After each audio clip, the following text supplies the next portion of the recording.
Official ವೆಬ್ಸೈಟ್ಗೆ ಹೋಗಬೇಕಾಗುತ್ತೆ. ಇಲ್ಲಿ ಪರಿವಾಹನ್ ಅಂತ ಸರ್ಚ್ನ ಮಾಡಬೇಕಾಗುತ್ತೆ. ಈ ಪರಿವಾಹನ್ ಅಂತ ಸರ್ಚ್ನ ಮಾಡಿದ್ರೆ ನೋಡ್ಬೋದು, ಇಲ್ಲಿ ಫಸ್ಟ್ನೇದೇ ಗೌರ್ಮೆಂಟ್ ಆಫ್ ಅಫಿಷಿಯಲ್ ಬರುತ್ತಲ್ಲ, ಇದ್ರ ಮೇಲೆ ನೀವು ಕ್ಲಿಕ್ನ ಮಾಡ್ಕೊಬೇಕಾಗುತ್ತೆ ಫ್ರೆಂಡ್ಸ್. ಇದ್ರ ಮೇಲೆ ನೀವು ಕ್ಲಿಕ್ನ ಮಾಡ್ಕೊಂತ ಅಂತಂದರೆ ಈ ಥರ ಇಂಟರ್ಫೇಸ್ ಓಪನ್ ಆಗುತ್ತೆ. ಇಲ್ಲಿ ಆನ್ಲೈನ್ ಸರ್ವಿಸಸ್ ಅಂತ ಇದೆಯಲ್ಲ, ಈ ಆನ್ಲೈನ್ ಸರ್ವಿಸಸ್ ಮೇಲೆ ನೀವು ಕ್ಲಿಕ್ನ ಮಾಡ್ಕೊಬೇಕಾಗುತ್ತೆ. ಕ್ಲಿಕ್ನ ಮಾಡ್ಕೊಂಡು ಇಲ್ಲಿ ವೆಹಿಕಲ್ ರಿಲೇಟೆಡ್ ಸರ್ವಿಸಸ್ ಅಂತ ಫಸ್ಟ್ನೇದು ಆಪ್ಷನ್ ಇದೆಯಲ್ಲ, ಇದರ ಮೇಲೆ ನೀವು ಕ್ಲಿಕ್ನ ಮಾಡಬೇಕಾಗುತ್ತೆ. ಇದ್ರ ಮೇಲೆ ನೀವು ಕ್ಲಿಕ್ನ ಮಾಡ್ಕೊಂತು ಅಂದರೆ ಇಲ್ಲಿ ನಿಮ್ಮ ಸ್ಟೇಟ್ನ ಸೆಲೆಕ್ಟ್ ಮಾಡೋದಕ್ಕೆ ಕೇಳುತ್ತೆ. ನೋಡ್ಬೋದು, ಇಲ್ಲಿ ನಾನು ನನ್ನ ಕರ್ನಾಟಕ ಅಂತ ಸೆಲೆಕ್ಟ್ ಮಾಡಿಕೊಂಡು ಇಲ್ಲಿ ಸೆಲೆಕ್ಟ್ ಮಾಡ್ಕೊತೀನಿ. ನೋಡ್ಬೋದು, ಇಲ್ಲಿ ವೆಹಿಕಲ್ ರಿಜಿಸ್ಟ್ರೇಷನ್ ನಂಬರ್ ಅಂತ ಇದೆಯಲ್ಲ, ಈ ವೆಹಿಕಲ್ ರಿಜಿಸ್ಟ್ರೇಷನ್ ನಂಬರ್ ಮೇಲೆ ಇಲ್ಲಿ ಕ್ಲಿಕ್ನ ಮಾಡಿ ಇಲ್ಲಿ ನಿಮ್ಮ ವೆಹಿಕಲ್ ನಂಬರ್ ಯಾವುದಾಗಿರುತ್ತೆ ಆ ವೆಹಿಕಲ್ ನಂಬರ್ನ ಎಂಟರ್ ಮಾಡಬೇಕಾಗುತ್ತೆ. ನೋಡ್ಬೋದು, ಎಂಟರ್ ಮಾಡಿ ಇಲ್ಲಿ ಪ್ರೊಸೀಡ್ನ ಮೇಲೆ ನೀವು ಕ್ಲಿಕ್ನ ಮಾಡಬೇಕಾಗುತ್ತೆ.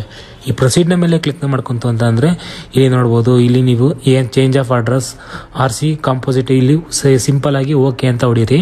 ಇಲ್ಲಿ ಸಿಂಪಲ್ ಆಗಿ ಓಕೆ ಅಂತ ಹೊಡೆದ್ರೆ ಇಲ್ಲಿ ಅನೇಕ ಸರ್ವಿಸಸ್ ಬರುತ್ತೆ. ನೋಡ್ಬೋದು, ಇಲ್ಲಿ ಅನೇಕ ಸರ್ವಿಸಸ್ ಬಂದಮೇಲೆ ಇಲ್ಲಿ ನೀವು ಮೊಬೈಲ್ ನಂಬರ್ ಅಪ್ಡೇಟ್ ಮಾಡಬೇಕಾಗಿರೋದ್ರಿಂದ ನೀವು ಮೊಬೈಲ್ ನಂಬರ್ ಅಪ್ಡೇಟ್ ಅಂತ ಇದೆಯಲ್ಲ, ಇದ್ರ ಮೇಲೆ ನೀವು ಕ್ಲಿಕ್ನ ಮಾಡ್ಕೊಬೇಕಾಗುತ್ತೆ. ಈಗ ಮೊಬೈಲ್ ನಂಬರ್ ಅಪ್ಡೇಟ್ನ ಮೇಲೆ ಕ್ಲಿಕ್ನ ಮಾಡ್ಕೊಂತು ಅಂತಂದರೆ ಇಲ್ಲಿ do you want to proceed ಅಂತ ಇದೆಯಲ್ಲ, ಇದರಲ್ಲಿ ನೀವು ಎಸ್ ಅಂತ ಕ್ಲಿಕ್ನ ಮಾಡಬೇಕಾಗುತ್ತೆ. ಇಲ್ಲಿ ಎಸ್ ಅಂತ ಕ್ಲಿಕ್ನ ಮಾಡಿದ್ರೆ ನೋಡ್ಬೋದು, ಇಲ್ಲಿ ವೆಹಿಕಲ್ ರಿಜಿಸ್ಟ್ರೇಷನ್ ನಂಬರ್ನ ಕೇಳ್ತಾ ಇದೆ. ನಾನು ಟೈಪ್ ಮಾಡಿ ಇಟ್ಕೊಂಡಿರೋದ್ರಿಂದ ವೆಹಿಕಲ್ ರಿಜಿಸ್ಟ್ರೇಷನ್ ನಂಬರ್ನ ಎಂಟರ್ ಮಾಡಬೇಕಾಗುತ್ತೆ. ನೋಡ್ಬೋದು, KA02JH. ಇಲ್ಲಿ ಚಾಸಿಸ್ ಅಂದರೆ ನಿಮ್ಮ ಚಾಸಿಸ್, ಆ ವೆಹಿಕಲ್ ಚಾಸಿಸ್ ನಂಬರ್ನ ಫುಲ್ನ ಎಂಟರ್ ಮಾಡಬೇಕಾಗುತ್ತೆ. ನೋಡ್ಬೋದು, ನೀವು RC ಕಾರ್ಡ್ ಇಟ್ಕೊಂಡಿದ್ರೆ ತುಂಬ ಒಳ್ಳೆಯದು. ನಾನು ಆಲ್ರೆಡಿ ಟೈಪ್ ಮಾಡಿ ಇಟ್ಕೊಂಡಿರೋದ್ರಿಂದ ಅದನ್ನ ಕಾಪಿ ಮಾಡ್ಕೊತಾ ಇದ್ದೀನಿ.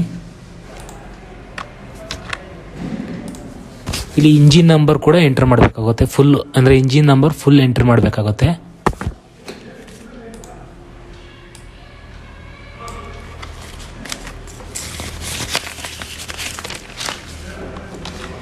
ಇಂಜಿನ್ ನಂಬರ್ ಎಂಟರ್ ಮಾಡಾದ್ಮೇಲೆ ನೀವು ನಿಮ್ಮ ವೆಹಿಕಲ್ ರಿಜಿಸ್ಟ್ರೇಷನ್ ಯಾವ ಡೇಟಲ್ಲಿರುತ್ತೆ ಅದನ್ನ ಎಂಟರ್ ಮಾಡಬೇಕಾಗುತ್ತೆ.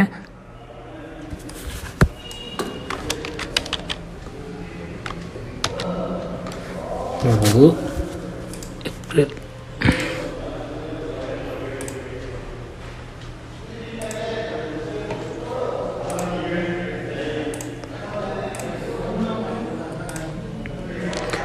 ನೀವು ವೆಹಿಕಲ್ ಇದು FC ಆಗಿರುತ್ತೆ, ಅದನ್ನು ಕೂಡ ನೀವು ಎಂಟರ್ ಮಾಡಬೇಕಾಗುತ್ತೆ ಫ್ರೆಂಡ್ಸ್.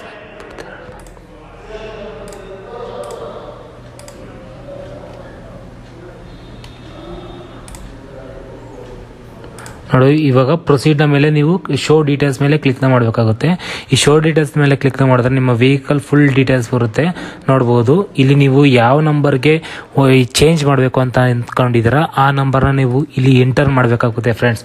ಇಲ್ಲಿ ಎಂಟರ್ ಮಾಡಿ ಇಲ್ಲಿ ಜನರೇಟ್ OTP ಮೇಲೆ ನೀವು ಕ್ಲಿಕ್ನ ಮಾಡಬೇಕಾಗುತ್ತೆ. ಜನರೇಟ್ OTP ಮೇಲೆ ಕ್ಲಿಕ್ನ ಮಾಡ್ಕೊಂಡ್ರೆ ನೀವು ಕೊಟ್ಟಿರೋ ನಂಬರ್ಗೆ ಒಂದು OTP ಬರುತ್ತೆ.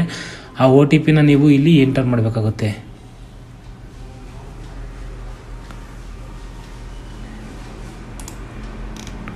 ಇಲ್ಲಿ ಎಂಟರ್ OTP ಅಂತ ಇದೆಯಲ್ಲ, ಈ ಎಂಟರ್ OTP ಮೇಲೆ ನೀವು ಕ್ಲಿಕ್ನ ಮಾಡಬೇಕಾಗುತ್ತೆ. ಇಲ್ಲಿ ಸೇವ್ ಡೀಟೇಲ್ಸ್ ಅಂತ ಇದೆಯಲ್ಲ, ಈ ಸೇವ್ ಡೀಟೇಲ್ಸ್ ಮೇಲೆ ಈಶಾ ಇಮೇಲ್ ಡೇಟಾ ಅಂತ ಕೇಳ್ತಿದೆ. ಇಲ್ಲಿ ಎಸ್ ಅಂತ ಮೇಲೆ ಕ್ಲಿಕ್ನ ಮಾಡಿದರೆ ನಿಮಗೆ ಏನೇ ಅಪ್ಡೇಟ್ ಆಗಿದ್ರು ಕೂಡ ತುಂಬ ಈಸಿಯಾಗಿ ಸೆಟ್ ಆಗುತ್ತೆ ಅಂತಲೇ ಹೇಳ್ಬೋದು. ನೋಡ್ಬೋದು, ಈಗ ನಿಮ್ಮ your data will be updated ಅಂದರೆ ನಿಮ್ಮ ನೋಡ್ಬೋದು, ಇವಾಗ your mobile number has been successfully updated ಅಂತ ಬಂದಿದೆ. ನಿಮಗೆ ಏನೇ ಇನ್ಫಾರ್ಮೇಷನ್ ಆಗಿದ್ರು ಕೂಡ ನಿಮ್ಮ ಮೊಬೈಲ್ ನಂಬರ್ಗೆ ಬರುತ್ತೆ ಅಂತಲೇ ಹೇಳ್ಬೋದು. ನಾವು ನೀಡಿದ ಈ ಉದ್ಯೋಗ ಮಾಹಿತಿ ನಿಮಗೆ ಇಷ್ಟವಾಗಿದ್ದರೆ ನಮ್ಮ ವಿಡಿಯೋಗೊಂದು ಲೈಕ್ ನೀಡಿ ಹಾಗೂ ಈ ವಿಡಿಯೋವನ್ನು ನಿಮ್ಮ ಸ್ನೇಹಿತರಿಗೆ ಶೇರ್ ಮಾಡಿ.